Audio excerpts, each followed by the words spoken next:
귀한 교회에 제가 말씀 전하게 되어서 영광이고, 특별히 제자훈련 1기 오늘 입학 예배 하는데 여러 가지 제가 근면하게 된 것을 기쁘게 생각합니다. 제가 섬기는 교회는 이제 대구 푸른 초장교회인데, 원래 제자훈련 19기 저희들 입학하고 사역반 12기 제가 양육하고 있습니다. 목회하면서 가장 행복했던 순간이 언제냐 얘기하면, 저는 조금도 주저하지 않고 제자반과 함께 했던 시간들이었다. 저는 그렇게 얘기를 할 수 있습니다. 오늘 우리가 읽었던 성경을 보면 디모데 전서인데요, 이 편지를 쓴 사람은 사도 바울입니다. 이 바울은 지금 이 편지를 어디서 쓰느냐면 로마의 감옥에서 편지를 쓰고 있습니다. 물론 편지를 받는 수신자는 디모데입니다. 그래서 제가 오늘 제자훈련 받는 우리 삼여전도의 입학생들에게 친애하는 디모데에게 오늘 입학하는 분들을 위해서 이 말씀을 또 우리 교우들과 함께 생각해 보려고 하는데, 지금 이 디모데는 어떤 상태에 있느냐면 디모데는 굉장히 젊습니다. 그래서 바울이 이 디모데에게 편지하면서 뭐라 합니까? 네 연소함을 업신여기지 못하도록 해라. 이제 디모데가 가지고 있는 핸디캡 중에 하나가 굉장히 젊은 목회자라는 겁니다. 젊은 목회자. 저는 이제 신대원 3학년 때 교회를 개척을 했습니다. 고등학생 2명 데리고 교회를 개척해서 오늘까지 오고 있는데, 전도사 신분의 교회를 개척했으니까 굉장히 젊을 때 개척했죠. 그리고 강도사, 또 목사 안수받고 오늘까지 오는 가운데, 나이가 젊기 때문에 오는 목회적 어려움도 있습니다. 나이가 어느 정도 담임 목사님 나이가 지긋하고 이러면 아무래도 리더십이 있는데 젊을 때는 어려움이 있겠죠. 디모데도 그랬습니다. 디모데가 나이가 젊다는 것. 또 하나 디모데에게 핸디캡이 있는데, 그건 뭐냐면 디모데 건강이 좋지 않았습니다.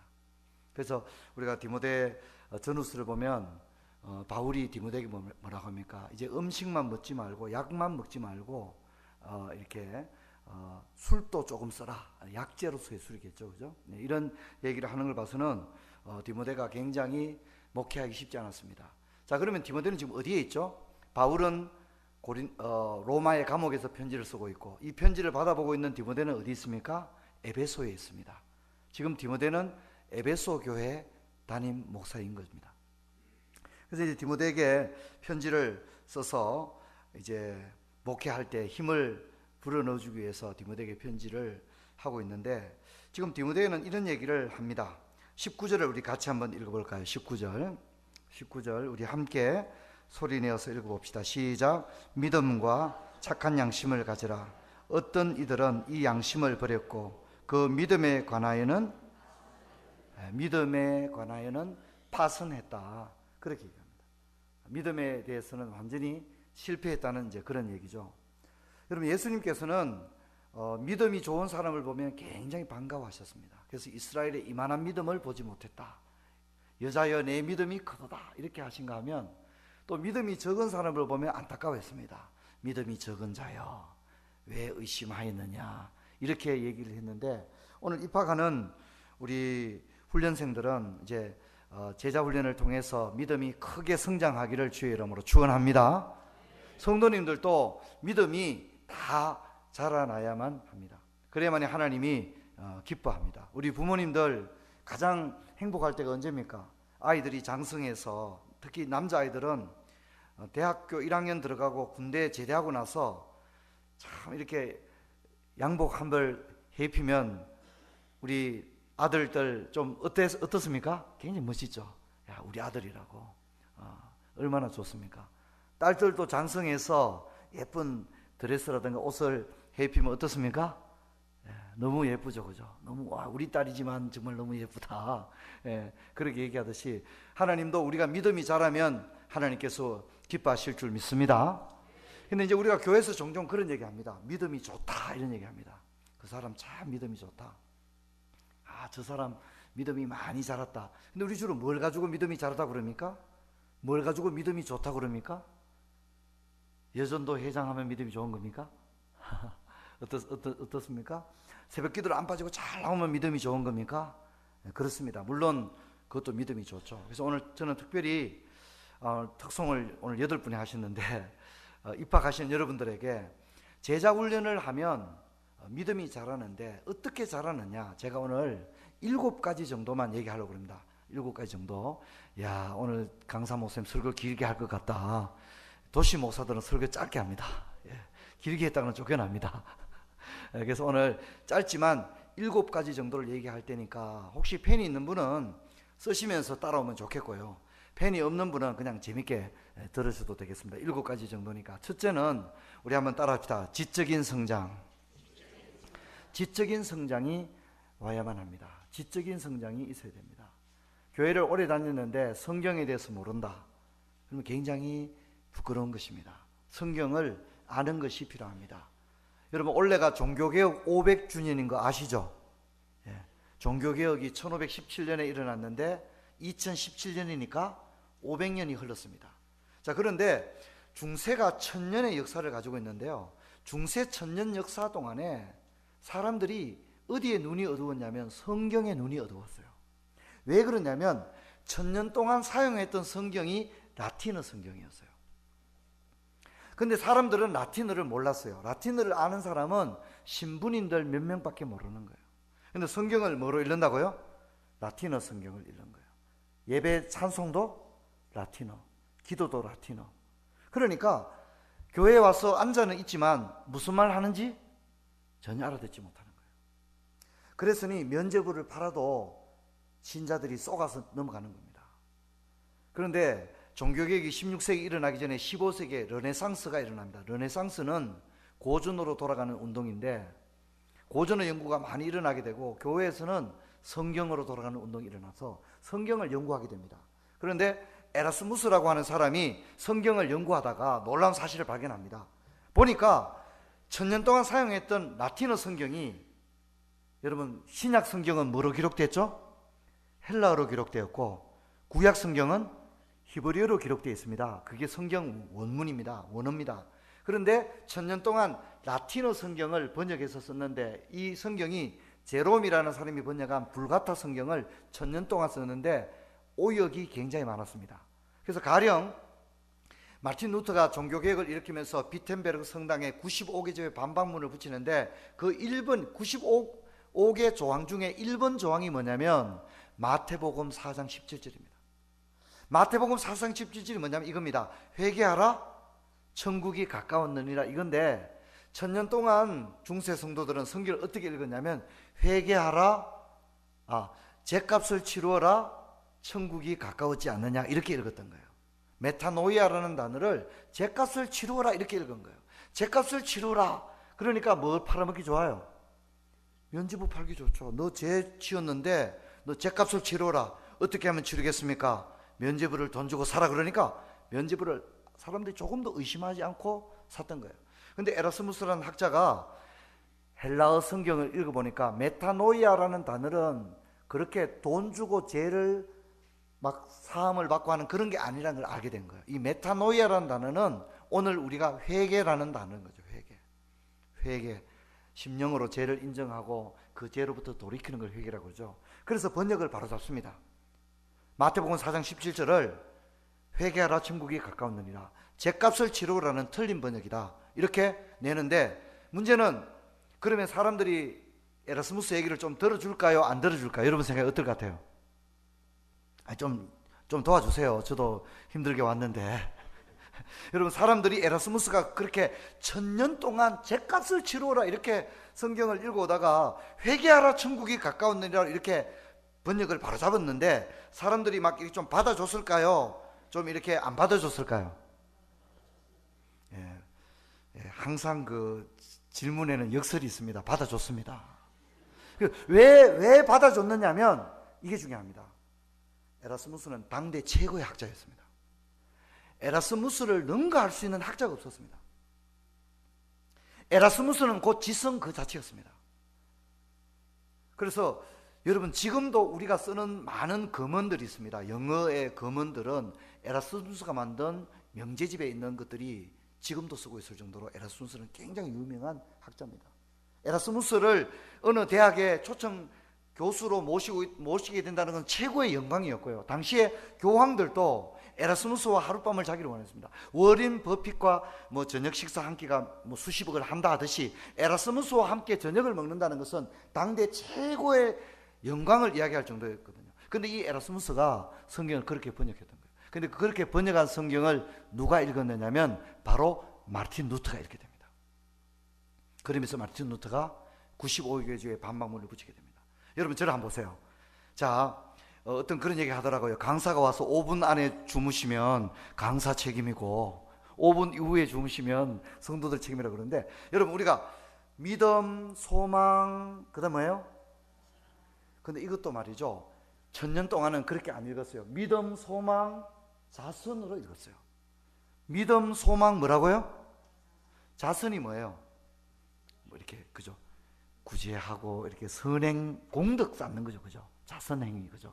그래서 오늘은 우리가 당연히 뭐 아무 주일학교 아이도 믿음, 소망, 사랑이라고 하지만 종교개혁이 일어나기 직전까지의 불같은 성경은 믿음, 소망, 자선, 그 중에 제일은 자선이라. 그러면 뭐 해야 천국 가는 거예요?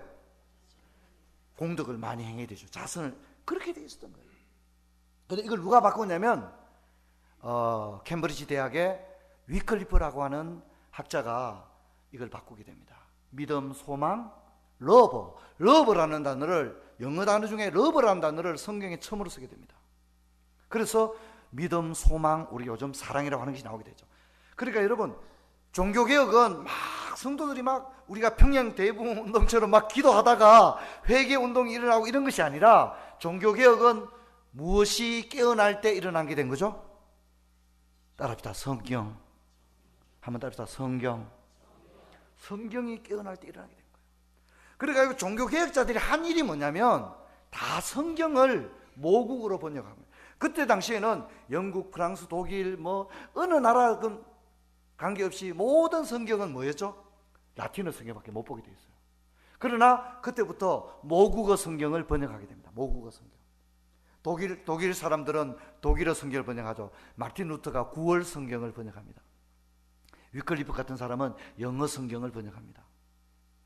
이런 식으로 모국어 성경을 번역해서 읽게 됨으로써 사람들이 눈을 뜨게 되고, 면죄부 파는 거, 성직 매매하는 거 신부님들이 다 거짓말한 거구나, 그걸 알게 되면서 프로테스탄트, 오늘 우리 개신교회가 시작되었습니다. 여러분 오늘도 마찬가지입니다. 종교개혁 500주년이 지났지만 여전히 우리가 성경을 모른다면 그저 맹신적인 신앙에 머물 수밖에 없습니다. 하지만 성경은 모든 성경 하나님의 감동으로 된 것으로 교훈과 책망과 바르게 함과 의로 교육하기에 유익한 줄로 믿습니다. 한번 답이다. 성경이 답이다. 열심히 성경을 읽고, 또 우리 귀한 목사님 오셨으니까 그 강론의 메시지를 잘 듣는 게 중요합니다. 이렇게 우리가 믿음이 자란다는 것은, 믿음에는 지정의의 요소가 있잖아요, 그죠? 일단 알아야 하는 것입니다. 모르면 무지하고 죄를 지을 수밖에 없습니다. 그러니까 사람들이 신천지로 넘어가는 겁니다. 신천지로. 얼마나 많은 사람들이 신천지로 넘어갑니까? 못 배운 사람들이 갑니까? 아닙니다. 2년 전에 한동대학교에서 100명이 넘어갔습니다. 한동대학교에서 1년 만에 100명이 넘어갔습니다. 학생들이 다 자퇴를 해버리고 신천지에 들어가는 거예요. 얼마나 심각한지 모릅니다. 여러분, 우리가 체계적으로 교리를 공부하고 하나님 말씀을 배우지 않으면 신앙이 무너지는 너무나도 혼란한 마지막 시대를 살고 있다는 사실을 잊지 마시고, 믿음이 자란다는 것은 첫째, 하나님을 아는 지식이 자라나는 것인 줄 믿습니다. 할렐루야. 열심히 스마트폰만 보면 안 되고요, 성경을 읽으셔야 됩니다. 성경 읽고, 우리 제자반 우리 입학생들은 성경 열심히 읽기 바랍니다. 성경 열심히 읽으시고 1년 동안에 성경 열심히 읽고 성경 읽는 가운데 삶이 변화되어야 됩니다. 할렐루야. 성경을 읽는 것만으로도 변화됩니다. 왜냐하면 말씀은 살아있기 때문에 그 말씀을 읽으면 놀라운 심령의 변화가 일어납니다. 제가 제자훈련 2기 가르칠 때 기억납니다. 남자 집사님 한 분이 제자반을 받으셨는데, 이 집사님이 하루는 제자반 모임에 와서 나눔을 하면서 그런 얘기예요. 목사님, 제가 회사에 갔다가 집에 왔는데 이 집사님 연립주택에 살았습니다. 와보니까 집에 문이 다 열려있는 거예요. 웬일인가 들어가 보니까 부인이 동네 아줌마들 불러가요. 동네 개추 모임을 했는데 얼마나 많이 술을 잡수셨는지 그냥 온 이 집사님이 집에 저녁에 퇴근해서 서류 가방을 두고 집에 가보니까 문이 열렸는데 문을 보니까 거실에는 정말 통닭 돌아다니고 소주병이 돌아다니고 맥주병이 돌아다니고 어린 아이 둘은 구석에 처박혀 자고 부인도 막 엎어져 자고 있는 거예요. 제자 훈련 안 받았다면 막 집이 떠나갔을 텐데 이분이 그런 얘기를 해요. 불을 다 끄니까 상황이 안 좋잖아요. 지금 그죠? 상황이 안 좋잖아요. 근데 자기도 모르게 입에서 그런 말이 나오더랍니다. 그렇게 감정을 하더라고요. 우리 한번 따라해 봅시다. 주여, 이것이 제가 사는 집입니다. 자기도 모르게, 자기가 그런 얘기 하려고 한 것도 아닌데 자기도 모르게 입에서 그런 말이 나오더랍니다. 주님 보세요. 이게 제가 사는 집입니다. 그래서 정말 청소하고 아이들 씻겨서 눕히고 부인도 침대에 눕히고 그래서 싹 치고 난 다음에 이제 제자훈련, 이제 성경 읽기 숙제도 하고 이제 그렇게 했다는 얘기를 들었습니다. 그리고 나중에 그 부인이 또 제자반, 그 다음에 제자반으로 들어와서 뭐 당연히 술 끊고 정말 얼마나 훌륭한 일꾼이 된지 모릅니다. 근데 여러분, 그런 걸 가능하게 한 것은 술 먹지 마, 담배 피우지 마, 그런다고 되는 게 아닙니다. 부끄러운 얘기지만 저희 형님이 목사님인데 담배를 피웠어요. 집안에서 모두 그러는 거예요. 어떻게 목사가 담배 피우냐. 가만 보니까 금요일까지만 피우는 것 같아요. 보니까 토요일 주일은 교회 와야 되니까. 목사가 담배 피운다고 말이 됩니까? 집안에서 모두 걱정이 돼서 안 되겠다 모두 걱정하는데 어렵게 담배를 끊었어요. 제가 형님한테 물어봤어요. 형님, 담배 끊는 게 그리 힘드냐고. 형님이 사회생활 하다가 뒤늦게 신학을 했는데 담배를 못 끊는 거예요. 나중에 이제 담배를 끊었는데 제가 형님한테 물어봤어요. 담배 끊는 게 그렇게 어렵냐고. 그러니까 정말 어렵다고, 너무너무 어렵다고. 결국은 담배를 끊었어요. 여러분, 말씀이 들어가면 반드시 변화가 일어나는 줄 믿습니다. 할렐루야. 말씀이 들어가면 상상할 수 없는 우리의 변화가 일어나는데 이 모든 변화는 성경으로부터 시작되는 줄 믿습니다. 다른 것으로는 안 됩니다. 성경으로부터 놀라운 삶의 변화가 시작된다는 걸 잊지 말아야 됩니다. 자, 그 다음에 따라합시다. 영적인 성장. 자, 제가 첫째는 지적 성장이라고 했고요. 두 번째는 영적인 성장인데, 이 영적인 성장의 영적인 것에 반대는 세속적인 겁니다. 교회를 오래 다녔지만 너무 세속적인 거예요. 너무 세상적인 거예요. 뭔 만말해도 야, 그 돈이 얼마냐, 뭐 이런 얘기하고 말이죠. 인간적인 얘기하고 그러는 겁니다. 그래서 그러던 사람이 신앙적으로 바뀌는 겁니다. 뭘 하더라도 신앙적으로 생각하기 시작하고 신앙적으로 바라보기 시작하고, 그렇게 하는 것이 영적으로 성장하는 것인 줄 믿습니다. 예. 세 번째는 인격적으로 성장하는 겁니다. 인격적으로 성장하는 것은 예수님을 닮는 겁니다. 여러분, 우리가 교회 다니는 사람들을 뭐라 부르죠? 크리스찬이라고 그러죠. 크리스찬이라고 그러죠. 이 크리스찬이란 말은 크리스트, 예수, 그리스도, 크리스트에다가 IAN이 붙었습니다. 명사형 음이 IAN이 붙어가 크리스천이 된 거거든요. 그래서 이 크리스천 IAN이 붙어서 명사가 되는 것은 이런 뜻을 가지고 있습니다. 마치 카피한 듯한 이런 뜻입니다. 그 말은 뭐죠? 마치 예수님을 카피한 듯한, 예수님을 그대로 복사한 듯한 이런 말이 크리스찬입니다. 크리스찬. 그래서 우리는 예수님의 인격을 닮아가기를 축원합니다. 그렇게 하고. 자, 세 번째는 인격적 성장이죠. 네 번째는 뭐냐면 정서적 성장입니다. 우리 한번 따라합시다. 정서적 성장. 교회를 오래 다니는데도 정서적으로 전혀 성장하지 못하는 사람들이 굉장히 많습니다. 과격하고 갑자기 막 분을 막 발하고 버들버들 떨고 말이죠. 표정이 너무 어둡고 말이에요. 침울하고 말이죠. 여러분, 이건 문제가 있습니다. 여러분, 우리는 믿음이 성장할 때 정서도 건강해져야 될 줄 믿습니다. 정서가 건강해져야 됩니다.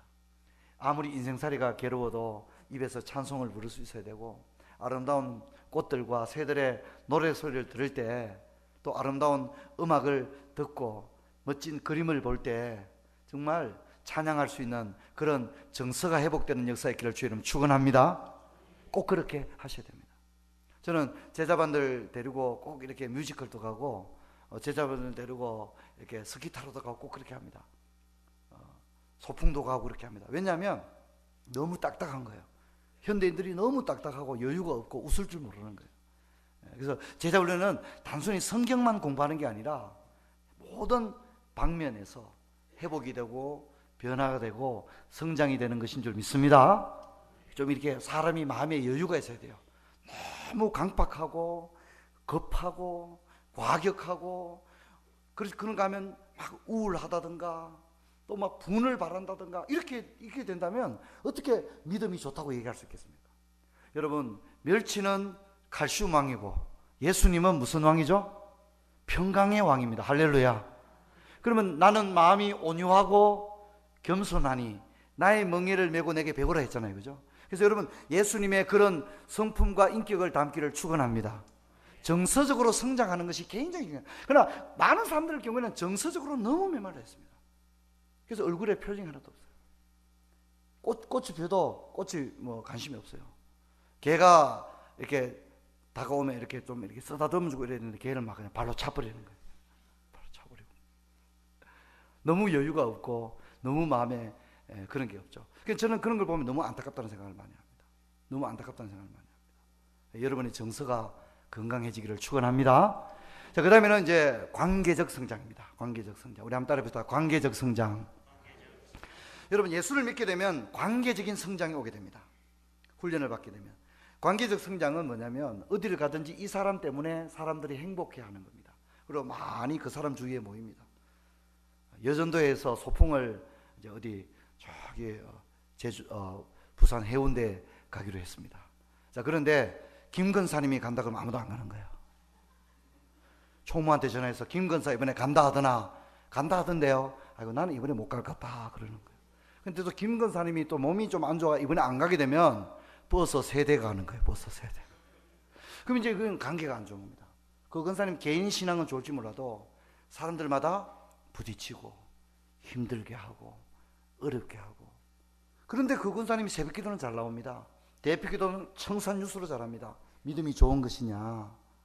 믿음이 나쁜 건 아니지만 믿음이 균형되게 성장하지는 못했다. 그렇게 얘기할 수밖에 없는 거예요. 한 가지만 보고 새벽기도 잘하고 대표기도 잘하고 여전도 회장하면 무조건 믿음 좋으냐? 저는 그건 너무 일방적인 얘기라고 생각합니다. 여러분, 우리가 관계가 회복되기를 축원합니다. 그래서 종종 어떤 분이 어느 부서에 들어가면 그 부서가 막 부흥합니다. 사람들이 그하고 같이 일하고 싶어 합니다. 야, 나도 유치부 좀 같이 하자고. 집사님 하는 그 부서에 나도 같이 일하고 싶다고 그렇게 얘기합니다. 여기도 많은 중직자들이 계시겠지만 어떤 장로님, 어떤 권사님이 좋은 분입니까? 저는 이런 얘기를 하고 싶습니다. 한번 따라합시다. 생각나는, 보고 싶은 그런 장로님, 권사님이 되십시오. 야, 그 권사님 생각난다. 그 권사님 철철이 이렇게 교회 장도 담그셨고 항상 친정 엄마처럼 우리를 안아주시고 참 재밌기도 하시고 참 그 권사님 같이 야유회 가면 막 시간 어떻게 가는지 모르고 재밌었지. 따라합시다. 생각나는. 야, 그 권사님 생각난다. 그 장로님 생각난다. 이래야 되는데 한 40년 같은 교회 다녔는데도 생각 안 나는 거라고. 그래도 권사님 있었다 하는데 있었나 이렇게 모르는 거예요. 여러분, 그런 무슨 의미가 있겠습니까? 여러분, 예수 믿는 며느리가 어느 집안에 들어가게 되면 그 며느리 때문에 집안이 화평케 되어진다면 그 며느리는 관계적 성장이 있는 거예요. 이런 은혜가 있길 바랍니다. 여러분 때문에 사람들이 도망가는 게 아니라 진 집사가 이렇게 계단으로 가면 나는 막 저 뒤쪽으로 막 가버리고 말이죠. 얼굴 보기 싫어가지고 그러면 안 되지 않습니까? 그래서 여러분, 사람에게 호감이 있는 사람이 되셔야 됩니다. 나만 생각하지 말고 다른 사람 입장도 생각해주고 다른 사람 이야기도 들어줄 수 있는 그런 여러분 되기를 주의 이름으로 축원합니다. 따릅시다. 독불장군 안 됩니다. 그 믿음, 자기는 믿음 좋다고 생각할지 몰라도 우리 집안에 목사 장로가 수두룩하고 말이죠. 몇 대째 예수를 믿고 우리 할아버지 때 어땠고 맞습니다. 그런데 죄송하지만 독불장군이거든요 지금. 그러면 답이 없습니다. 그 주위에 사람도 안 가려고 그럽니다. 그런 우리 모습 보고 사람들 교회에 나오려 하겠습니까? 안 나오려 합니다. 저는 이렇게 생각합니다. 교회가 부흥하려고 그러면 성도들 표정만 밝아도 교회가 부흥할 줄 믿습니다. 여러분들 혹시 이 교회에 다른 새신자들이 이사와서 예배드리러 오고 이러면 여자 하나 왔네, 뭐 젊은 여자가 왔네 이러면 안 됩니다. 여러분 어떻게 해야 됩니까? 인사해요. 그죠? 인사하고 안녕하세요. 이사 오셨나 봐요. 아유 반갑습니다. 잘 오셨습니다. 아멘. 그렇게 하셔야 됩니다. 환영하고 표정이 밝고, 그렇죠? 그렇게 하면 교회가 부흥하지 않을 수가 없습니다. 부흥할 수밖에 없습니다. 한번 답시다. 표정만 밝아도 교회가 부흥하게 되어지는 겁니다.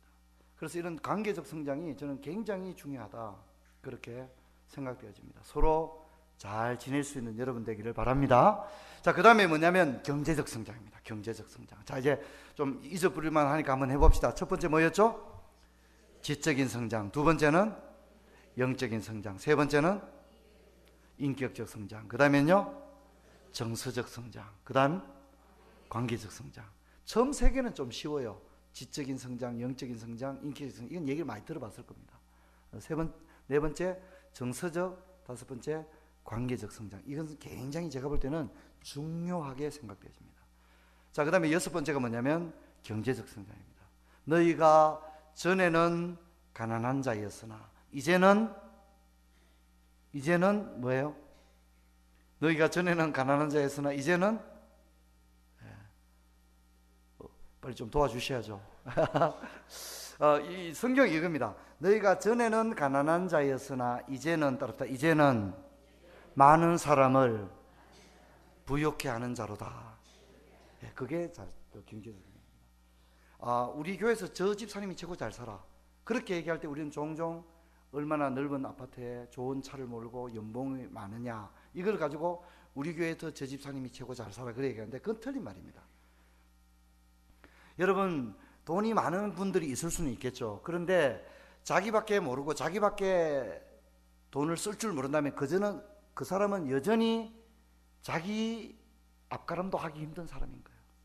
여전히 겨우 돈 벌어서 자기 먹기 살기 바쁜 사람인 거예요. 어떻게 그 사람을 부유하다고 할 수 있겠습니까? 여러분, 우리가 다른 사람에게 나누어 줄 수 있다면 그 사람이 경제적으로 성장한 사람인 줄 믿습니다. 그래서 우리 천국의 모델은 오병이어입니다. 따라합시다. 다 배불리 먹고. 나 혼자 배불리 먹는 거는 천국의 모델이 아니에요. 다 배불리 먹고 12가지나 남는, 여러분, 그런 교회 되기를 축원합니다. 우리 교회가 이제 계명대학교 근처에 있다니까 학생들이 많습니다. 학생 하나가 우리 교회에서 잘 자라서 이제 대기업에 취업해서 교회를 떠나게 되었는데, 이제 이 학생이 교회 이렇게 복도에 게시판에 뭐라 붙여놨냐면 중고 노트북 팝니다, 이렇게 붙여놓은 거예요. 그래서 제가 이제 불렀어요. 야, 너 이리 좀 와봐라. 왜, 목사님, 너 이번에 졸업하고 대기업에 취업했다고 그러니 참 너무 좋다. 목사님, 제가 이번에 이제 이렇게 가게 되었습니다. 근데 왜 노트북은 왜 파냐 이러니까, 목사님, 내가 이제 대기업에 가면 이제 노트북 새 거 하나 사려고, 지금 쓰던 거 좀 이거 중고 팔고 가려고요. 내가 그래서, 얘야, 네가 4년 동안 나한테 배운 게 뭐냐? 내가 그렇게 가르쳤느냐? 너는 이제 다음 달부터 정말 적지 않은 봉급을 받을 거 아니냐? 너 얼마든지, 아직 식구들이 딸린 것도 아니고 너 노트북 좋은 거 살 수도 있고, 그런데 이 중고 팔아봤자 얼마 하지도 않는 거 너희 왜 팔려고 그러냐? 너가 수리해서 고등부 후배들, 이제 대학 올라가는 아이들 노트북 필요할 텐데 쓰라고 얼마든지 줄 수 있을 텐데 네가 왜 그러느냐? 그러니까 이제 애가 말을 알아들은 거예요. 그래서 자기가 이 노트북을 이제 고3 학생들 중에 대학부 들어가는 학생들에게 대학부에 그 노트북을 맡겨놓고 갔습니다. 여러분 언제나 예수님께서 이웃을 사랑하라고 하셨기 때문에 여러분이 나눌 수 있는 여러분 되기를 주의 이름으로 축원합니다. 대전에 가면 성심당이라는 유명한 빵집이 있지 않습니까? 그 빵집의 주인이 임길순 씨인데 지금은 죽었고 아들이 하고 있는데, 이분들이 북한 사람들입니다. 6.25 전쟁 때 1.4 후퇴 때 흥남부두를 떠나와야 되는데 배를 탈지 모르는, 못하면 그냥 죽는 거죠. 그런데 이제 이 부부가 하나님께 기도합니다. 하나님, 우리가 이 배를 타고 남쪽으로 갈 수만 있다면 이제 내가 좀 정신 차리고 살겠습니다. 그렇게 하나님 앞에 기도를 했는데 이분들이 배를 타고 경남 거제까지 왔습니다. 그리고 이제 사람들 이제 이렇게 분류를 한 다음에 또다시 기차를 타고 대전까지 이제 올라오게 되었는데, 부부가 대전에서 내렸습니다. 그리고 이분들은 성당 다니는 분들이기 때문에 성당에 갔더니 이제 살아라고 이 피난 온 분들에게 한 가정에 밀가루 2포대씩 준 거예요. 밀가루 2포대씩 줬는데 이분들이 이제 기도가 생각난 겁니다. 하나님, 살림만 주시면 이제 정신 차리고 살겠습니다. 이 말은 뭐냐면 나 자신만을 위해 사는 게 아니라 하나님의 뜻에 맞게 살겠다. 이렇게 기도한 거죠. 그래서 이분들이 이 밀가루 2포대 가지고 그저 칼국수에 넣었으면 한두 달 하면 없어질 것이지만 이걸 가지고 풀빵 장사를 합니다. 대전역에서 이제 빵을 만들어 파는데 처음부터 만들어 파는 것이 목적이 아니라 조금 팔고 조금은 나누어 주고, 그래서 이분들이 60년 동안 대전에서 빵집을 하는데 매달 3천만 원치의 빵을 대전에 있는 모든 고아원과 양로원에 나누어 주는 그런 일을 했습니다.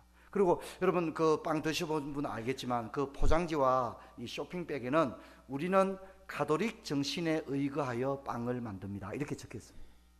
좀 얼마나 대단합니까? 여러분 그렇게 되기를 축원합니다. 우리가 바로 그런 그리스도인이 되어야 되는 겁니다. 그래서 기도할 때 하나님 나 집 하나 장만하게 해주십시오. 저는 그 기도 참 좋은 기도로 생각합니다. 그러나 여러분 우리는 그 기도를 넘어서야 됩니다. 하나님 저희 집도 장만하게 해주시고 집 없는 사람들의 집도 지어줄 수 있는 그런 인생을 살게 하여 주시옵소서. 아멘 좀 합시다. 할렐루야. 아유 목사님 나 그래도 뭐 할 것 같은데요. 나 오늘 집이나 하나 장만하면 잘 할 것 같은데요. 기도라도 그렇게 하십시오. 여러분이 그렇게 기도하면, 여러분이 그렇게 못할지면 여러분 자녀 때라도 그 기도가 이루어질 줄 믿습니다. 우리가 집장만 하는 거 꿈이잖아요. 그렇죠? 우리 집장만 하는 기도는 좋은 기도예요. 그런데 내 집, 내 아들, 내 딸, 이 기도를 넘어서서 집 없고 부모 없는 사람들을 위해서라도 하나님 내가 은혜만 주신다면, 내가 할 수만 있다면 그런 삶을 살기를 원합니다. 여러분의 기도의 지평이 거기까지 넓혀지는 역사의 길을 주의 이름 축원합니다. 할렐루야. 제가 이제 고등학생 둘이서 신대원 3학년 때 교회를 개척했거든요. 그리고 이제 IMF 시절에 예배 드릴 데가 없어가지고 저희 10명 되는 교회 식구들이 조함산 기도원에 가서 예배를 드렸습니다. IMF 시절에 참 힘들고 어려운 시기를 보냈습니다. 그리고 저희 교회가 12년 동안 상가에 있었습니다. 상가교회였습니다. 그런데 10주년 다가올 때쯤에 우리 교회가 제자훈련으로 교회가 많이 성장했습니다. 한 100여 명 가까이 성장을 했습니다. 상가에서 고등학생 둘이서 시작해서 굉장히 부흥을 한 거죠. 그래서 너무 감사해서 저희들이 상가에 있으면서 안동에 10주년 기념교회를 지었습니다. 안동에 10주년 기념교회. 우리는 상가에 있지만 우리가 개척하는 교회는 건물을 지어서 개척하자고 그래가지고 안동 정하동 법원 옆에 땅을 사서 예배당을 잘 지었습니다. 그리고 우리 교회 부모사님이 가서 지금 목회를 잘하고 있습니다. 근데 참 놀라운 것은 우리가 그렇게 했더니 하나님이 딱 1년 만에 지금 저희 교회가 있는 본당 땅을 하나님이 허락해 줬는데, 이 본당 땅이 어떤 땅이냐면 무당집입니다. 무당집만 있는 게 아니고 그 옆에는 동네 제실이 있었습니다. 그리고 제실 옆에는 당산나무가 있었습니다. 근데 무당집이 건매물로 나온 거예요. 무당이 지금 암에 걸려가지고 죽으려고 그러는데, 죽기 전에 빨리 무당집을 팔려고 그러는데 아무도 무당집을 안 살려고 하는 거예요. 이해 되시죠? 아무도 무당집을 안 살려고 그러는 거예요. 그래서 이제 우리 교회 안수 집사님들이 모여서, 목사님 저 집 우리가 삽시다. 저 무당집이라고 아무도 안 사고 금액은 땅에 떨어질 대로 떨어졌고 저 무당은 지금 암에 걸려가지고 죽기 전에 저 집이라도 팔려고 그러는데 목사님 우리 저 집 삽시다. 그게 이제 모두들 얘기가, 그 집 하나 산다고 무슨 의미가 있겠어요. 그 집을 사면 그 옆에 있는 동네 제실 당산나무를 다 사야 예배당을 지을 수가 있거든요. 근데 그건 거의 불가능에 가깝지 않습니까? 근데 하나님의 역사는 너무너무 놀랐습니다. 우리가 무당집 사고 난 이후에 동네 제실도 마을로부터 사들였습니다. 그리고 당산나무 그 땅, 당산나무 당터도 다 전체를 사들이고, 또 그 옆에는 뭐가 있냐면 동네 서당이 있었습니다. 좀 복잡합니다, 동네가. 서당이 있는데 서당 땅도 일부를 사서 지금의 예배당을 지었습니다. 근데 개척교회였기 때문에 돈이 없었습니다. 교회가 빚이 많았습니다. 저희 교회가 빚이 많았습니다. 근데 이제 20주년이 이제 다가오는데 제 마음에 소원이 있는 거예요. 20주년 교회를 좀 세우고 싶다. 그런데 교회 빚이 많으니까, 아무리 담임 목사지만 교회에 빚이 있는데 20주년 교회 지읍시다 이런 말 하기 쉬워요, 어려워요? 우리 장로님들 어렵죠. 입에 말을 못 꺼내겠더라고요.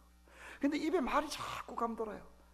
10주년 때 안동에 교회를 그렇게 지었는데 20주년 때 교회를 짓고 싶은데 말을 못 하겠네요. 왜냐면 교회 빚도 많고 우리가 그렇게 할 형편이 분명히 안 되거든요. 근데 도저히 못 찾겠어요. 기도할 때마다 20주년 기념교회를 짓고 싶은 마음이 있었어요. 그래서 제가 당의 장로님들에게 말씀드렸습니다. 장로님, 우리 형편이 어느 건 하늘이 알고 땅이 알지만 20주년 그냥 매듭에 넘어갈 수는 없지 않습니까? 우리가 그 어려울 때 상가 있을 때도 안동에 땅 사서 예배당 지었는데, 지금 우리가 이렇게 본당도 있고 교회가 비천 있지만 성도들도 그때 비해서는 뭐 정말 몇 배나 불었는데, 우리가 지금 재정이 좀 어렵다고 입 싹 닫고 그냥 20주년 행사를 할 수는 없지 않습니까? 그럼 이제 장로님들이 목사님 어떻게 하면 좋겠냐? 장로님, 제 소원은 20주년 기념교회를 짓고 싶습니다. 그럼 어떻게 하려고 그러냐? 그래서 우리가 3년 전부터 준비를 해서 제주에 지금 우리 20주년 기념교회가 지금 거의 입당 직전에 있습니다. 아주 제주 가시리 교회라고 아주 예배당을 아름답게 지금 짓고 있는데, 돈이 없었기 때문에 3년 전부터 뭐 했냐면, 제가 성도들에게 얘기했습니다. 우리가 재정이 어려워서 예배당 짓는 건 좀 쉽지 않지만 할 수 있는 노력을 해보자. 그래서 제가 성도들 이런 얘기했어요. 여러분, 이제부터 동전은 하나님의 거다. 집회는 여러분이 하시고 동전은 어떻게 해요? 하나님의 거니까 직장에 쓰든 집에 쓰든 동전 보고도 무조건 다 저금통 해라. 그래서 저금통을 다 나눠주고 3년 전부터 저금통을 모으는데, 참 여러분, 그 동전 절대 무시하면 안 됩니다. 동전 헌금이 정말 많이 나왔습니다. 성도들이 그래, 목사님 말대로 집회는 내 거, 동전은 하나님의 거. 그래서 동전을 다 모아서 내는데, 분기에 한 번씩 성교 헌신 예배를 드리는데 이 강단 앞에 막 저금통이 이렇게 꽉 차는 거예요. 저금통이 이렇게 꽉 차는데, 그렇게 해서 돈을 계속 모아 나갔습니다. 그러자 이제 어느 장로님 한 분이 또 한 3천만 원 정도 은퇴하시면서, 아이고 목사님 20주년 하자고 그러는데 뭐 저금통만 모아가지고 안 될 것 같아가지고 내가 헌금을 하겠습니다 하면서 또 한 분이 3천만 원 하시고, 또 바자회도 막 1년에 3번씩 했습니다. 바자회에서 돈을 이렇게 했는데 돈이 굉장히 많이 모였습니다.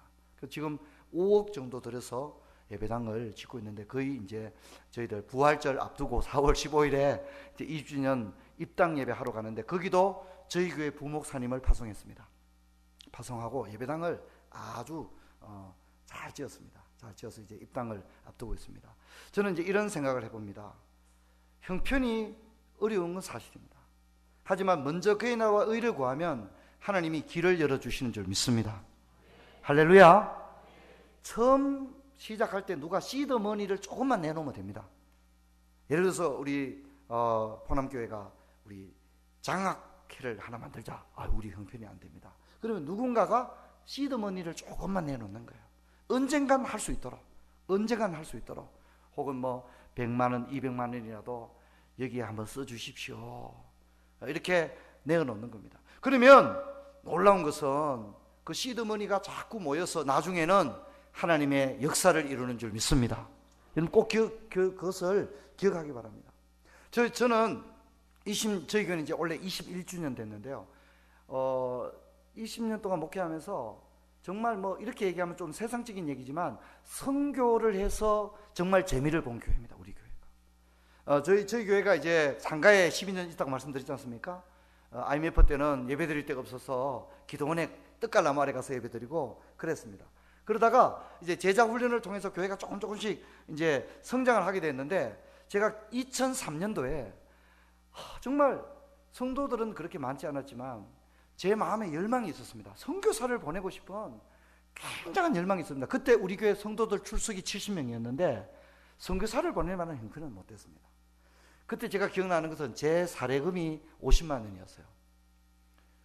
성도 70명에. 근데 제 마음의 열망은 단독 선교사를 파송하고 싶은 열망이 굉장히 컸습니다. 그래서 선교사님 한 분을 중국으로 보내게 됐는데, 그 선교사님은 한 달에 우리 교회가 5인 식구에서 자녀들 셋이었는데 한 달에 300만 원 선교비를 주고 매달 300만 원씩 하고 중국에 보냈습니다. 담임 목사 사례금이 얼마라고요? 50만 원 할 때 선교사님 매달 300만 원을 들여서 최고의 언어 교육도 받을 수 있도록 그렇게 해서 보냈습니다. 근데 2003년도 우리 교회가 4월 달에 부활절 날을 파송 예배를 드렸거든요. 상가에서. 근데 어떤 일이 일어났냐면, 그해 가을에 2003년도 가을에 어떤 일이 일어났냐면, 상가 예배당이었지만 앉을 자리가 없는 거예요. 남의 교회라고 별로 감동이 없으시네요. 저는 그날의 감격을 잊을 수가 없어요. 사람들이 몰려오는데, 상가인데 그렇게 몰려올 수 있습니까? 우리 교회가 무슨 전도폭발 훈련을 한 것도 아니고 그냥 단지 가을이 됐을 뿐이에요. 그냥 9월이 됐는데 사람들이 몰려오는데, 늦게 오면 앉을 자리가 없어서 상가 계단에 작은 텔레비전 막 이렇게 중계해서 예배드리고 그렇게 했습니다. 저는 제 목회 여정 가운데 그 2003년의 가을을 잊을 수 없습니다. 우리 성도님들은 그런 얘기 하거든요. 가을의 전설이라고. 우리는 가을의 전설이란 말을 합니다. 정말 저는 그때를 잊을 수가 없어요. 여러분, 하나님 아버지는요, 우리가 능력이 없는데도 있는 힘을 다해서 하고자 애쓸 때에 하늘에 계신 아버지께서 못 본 채 하시는 것이 아니라 얼마나 이쁘겠어요. 하나님이 도우실 줄 믿습니다. 은밀한 중에 보시는 하나님께서 은혜를 베푸시는 줄 믿습니다. 할렐루야. 안 된다 얘기하지 마시고요. 한꺼번에 하려고 생각하지 마시고요. 작은 시드머니라도 놀라운 역사가 일어난다는 것을 여러분 절대로 잊어서는 안 됩니다. 제가 20년 목회하면서 느낀 겁니다. 대부분의 성도님들은, 또 우리 장로님들은 어떤 얘기 하냐면, 아이고 목사님 방법이 없습니다. 방법이 없습니다. 그런 얘기 하거든요. 맞죠. 방법이 없는 게 맞아요. 근데 여러분, 제가 아는 하나님은 그분에게는 방법이 있는 줄 믿습니다. 우리는 언제나 방법이 없어서 쩔쩔맵니다. 야, 안 된다. 우리 정말 방법이 없죠. 하지만 하나님은 방법이 없어서 못하겠다는 분이 아닙니다. 그분에게는 얼마든지 방법이 있는 겁니다. 그분에게는 넣지 못함이 없는 줄 믿습니다. 여러분, 이 믿음을 가지기를 주의 이름으로 축원합니다. 그 믿음을 분명히 마음에 가지기를 바랍니다. 그래서 제가 경제적 성장 얘기를 했는데, 여러분들 지금 내 형편에 내 앞가름하기도 힘든데, 맞습니다. 우리 모두가 그렇죠. 그러나 기도만이라도 여러분 적어도 앞서 나갈 수 있기를 바랍니다. 기도만큼은 몇 세대를 앞서 나갈 수 있는, 지금 내가 사는 것이 너무 쪼달리고 힘들어요. 하지만 기도마저도 쪼달리면 안 됩니다. 아멘. 아무리 힘들다고 해서 기도까지도 쪼그라들어가지고 그렇게 기가 팍 죽어 기도하면 어떻게 합니까? 여러분, 적어도 기도는 앞서 나갈 수 있는, 그렇게 할 때 하나님은 놀라운 일들을 우리 가운데 베푸실 줄 믿습니다. 여러분, 그 믿음을 가지기 바랍니다. 이제 마지막으로는 사회적 성장입니다. 한번 따라서 사회적 성장. 사회적 성장은 뭐냐면, 내가 일하는 업계, 업종, 분야에서 영향력을 가지는 걸 얘기합니다. 가령 여기 선생님이 한 분 계십니다. 그러면 구미의 외관에 있는 선생님들 중에 이 선생님을 모르는 선생님이 아무도 없어요. 왜? 이 선생님은 걸어다니는 페스탈로치다. 이 선생님은 우리 시대 마지막 사표가 될 수 있는 사람이다. 모든 구미와 외관에 있는 사람들이 이 선생님 못 생각하죠. 왜? 이 사람이 진짜 선생님이거든요. 모두가 말만 열면, 야, 나는 그 선생님 존경한다. 우리 시대 마지막 선생이다. 할렐루야. 그게 사회적 성장이라는 겁니다. 교회 안에 와가지고 꼭 장로 되고 권사 되고 그것이 우리의 최종 목표가 아닙니다. 장로 권사 안 돼도 됩니다. 여러분이 일하는 분야에서 믿지 않는 능큰 자들로부터 진짜 존경을 받는다면 그것은요, 장로 할아버지보다 더 좋은 하나님의 영광이 될 줄 믿습니다. 할렐루야. 아멘. 크게 합시다. 할렐루야. 그렇게 돼야 됩니다. 얼마나 중요한지 모릅니다. 제가 대구에 자주 가는, 그 하원에 자주 가는 칼국수집이 있는데요. 제가 그 집이 자주 갑니다. 왜 그러냐면 그 칼국수집은 권사님이 하는 칼국수집인데, 이 권사님은요, 지금은 그렇게 하는 데들이 있지만 10년 전부터 칼국수집에 일하는 아줌마들 4대 보험 다 넣어주고요, 칼국수집에 일하는 아줌마들 자녀들 대학 등록금까지 다 대줬습니다. 별로 안 놀라시네요. 나는 좀 놀랄 줄 알았는데. 정말 저는 존경해요. 정말 존경해요. 이분은 칼국수집을 해서 떼돈을 버는 게 목적이 아니라 같이 일하는 분들에게, 그죠, 잘해주는 게 목표인 거예요. 그래서 10년 전에 식당에서 일하는 아줌마들 4대 보험 다 넣어주고 그 자녀 대학 등록금까지 다 대주었다고 하는 것은 지금도 쉬운 일은 아니거든요. 근데 정말 그렇게 했어요. 그러면 사람들이 그분 보고 어떻게 할까요? 진짜 크리스찬이다. 진짜 크리스찬이다. 여러분, 얼마나 아름답습니까? 교회 와서는 아무리 장로고 권사고 집사인데, 회사 가서는 니도 집사가, 니도 건사가, 그런 소리 들으면 하나님 영광 다 가리는 것입니다. 저는 도전하기를 원합니다. 여러분, 회사 가서 사장님 욕하고 그러지 마시고요, 회사에 꼭 필요한 일꾼 되시길 바랍니다. 사장이 김 과장 나가는 교회에 나도 나가고 싶다, 그럴 정도로 여러분이 회사를 그만두게 될 때 전 사원이 나서서 김 과장 우리 회사 떠나면 안 된다, 김 과장 떠나면 우리 회사 어떻게 되란 말이냐, 붙을 수 있는 그런 여러분 되기를 주의 이름으로 축원합니다. 그게 바로 사회적 성장입니다. 꼭 인격적으로 무슨 존경을 안 받아도 어떤 분야에 최고가 되는 것도 중요합니다. 야, 우리 대구에 구미에 저분이 엔지니어, 저분이 기술을 20년을 일본보다 앞당겼다. 엔지니어들이 그 사람을 다 존경하는 거예요. 왜? 최고의 엔지니어니까. 자기 분야에 최고가 된 거예요. 그리고 진심으로 모든 엔지니어들이 그 사람을 존경하는 거죠. 야, 구미의 그 선생님 정말 명장이다. 일본 기술자들도 아직 따라오려면 그 선생님 밑에 5년 더 배워야 된다. 할렐루야.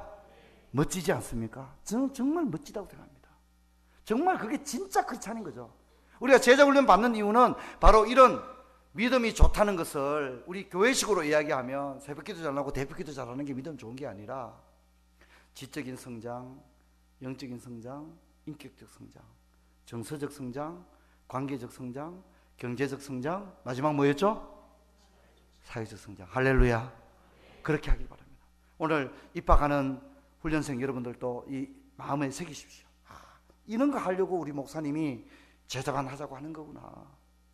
그렇게 해서 세워나가기 바랍니다. 제가 한 가지 얘기만 하고 마치겠습니다. 저희 교회에 제자훈련 5기 받았던 남자 지도자님 한 분 계신데, 이분은 이제 대구 출신인데 부산의 건설회사에 대학 졸업하자마자 이제 건설회사에 가서 5년 일했어요. 5년 일하다가 정원의 꿈을 안고 사업하겠다고 회사를 뛰쳐나왔어요. 뛰쳐나와서 하는 사업마다 다 안 되고 굉장히 어려웠어요. 저희 교회에 나오는 아이가 셋이었는데 저희 교회에 나와서 이제 제자훈련, 사회훈련 받고 이랬는데 그때도 참 힘들었어요. 하는 사업, 손대는 사업마다 다 실패하고 굉장히 힘들었어요. 어려웠어요. 그런데 놀라운 일이 일어났습니다. 사역반 받던 대로 기억나는데 부산에서 자기가 대학 졸업하고 처음 다니던 건설회사 회장님이 수소문에서 우리 집사님을 찾아온 거예요. 수소문에서 어디 있대더라. 대구서 사업 안 되더라. 그래서 직원들, 임원들 좀 데리고 우리 집사님을 찾아왔는데 얘기를 들어보니까 뭔 얘기냐면 이 회사가 굉장히 큰 회사입니다. 여러분 그가 대구라고 알죠, 그죠? 땅 속으로 토목 바닷속을 파는 그런 원천 기술을 가진 그런 건설회사입니다. 그 회사 회장이 왔는데 이제 이 회사를 상장하는 거예요. 상장하는 과정에서 굉장히 많은 문제들이 있거든요. 자칫 잘못하면 뭐 세상적인 말로 장난치는 사람들이 있게 되거든요. 근데 이제 자기 아들도 이분은 회장이고 사장단에 자기 아들도 있어요. 또 많은 사장단들도 있고 이런데 이 회장님이 아무도 상장을 딱 책임지고 맡기려고 그러니까 믿을 사람이 아무도 없는 거예요. 누구도 못 믿는 거예요? 자기 아들도 못 믿겠는 거예요. 그래서 이분이 몇 년 전에 기획실에서 일하던 신입사원 우리 교회 집사님을 생각한 거예요. 내 아들은 못 믿어도 이 사람은 정직한 사람이다. 내가 세상에 정직한 사람은 이 사람밖에 없다. 그래서 우리 집사님을 회사를 떠난 지 이미 몇 년이 지났는데 수소문에서 찾아온 거예요.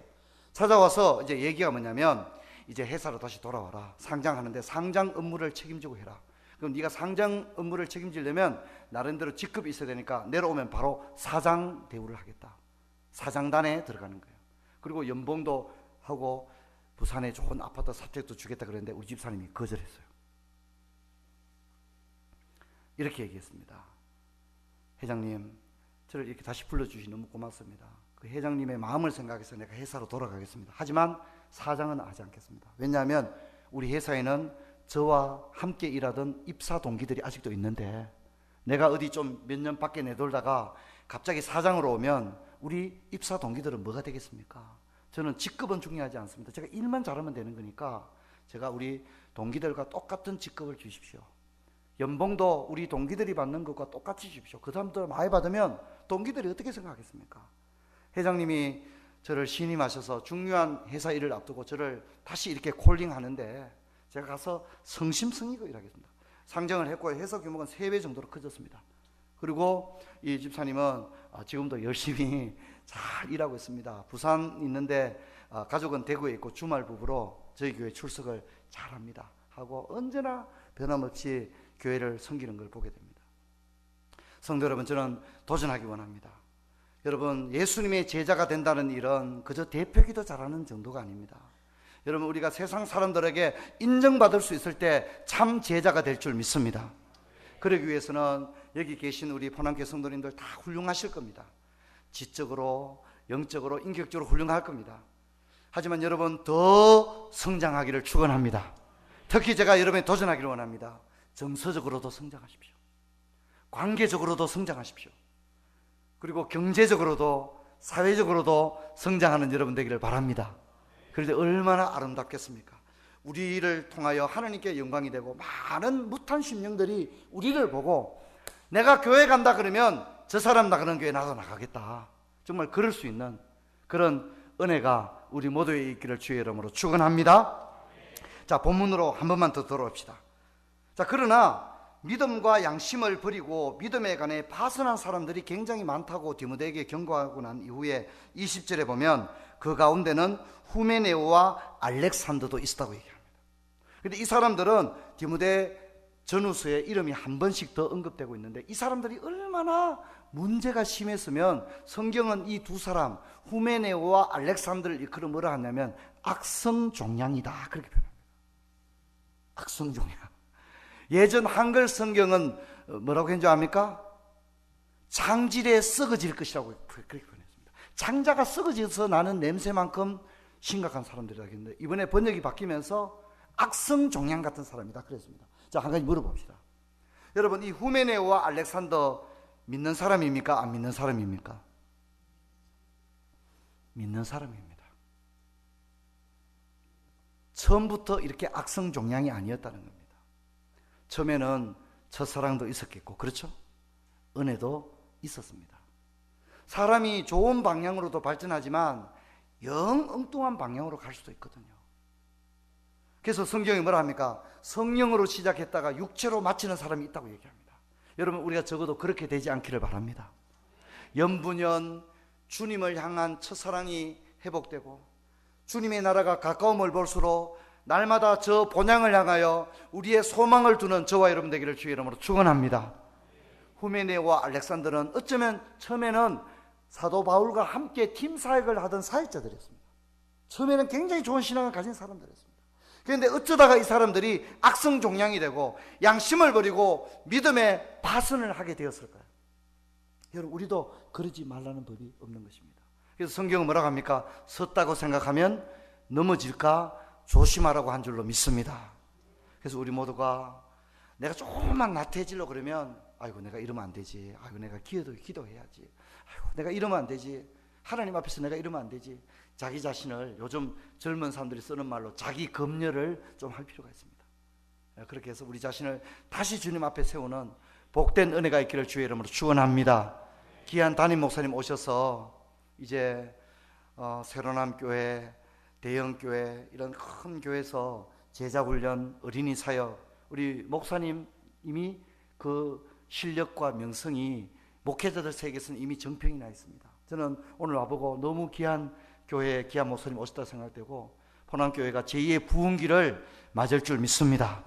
할렐루야. 그래서 우리 목사님과 함께 이제 앞으로 제자훈련도 하시고 성경 공부도 하시고 또 포항교회에 제가 말씀드린 이런 정말 사회적 성장, 그런 훌륭한 일꾼들이 많이 나와서 정말 포항교회가 이 지역에 또 나가서 우리 대한민국 많은 조국 교회 가운데 정말 좋은 본이 되는 복된 교회 되기를 주의 이름으로 축원합니다. 그리고 일기 우리 삼여전도의 입학생들 공부 열심히 하시기 바랍니다. 아멘 크게 하셔야죠. 공부 열심히 하기 바랍니다. 공부 열심히 하셔서 일기생으로서 포항교회 좋은 빛이 되기를 바랍니다. 기도하겠습니다. 하나님 감사합니다. 부족하고 연약한 종을 귀한 강단에 보내셔서 말씀을 증가하게 하시니 감사합니다.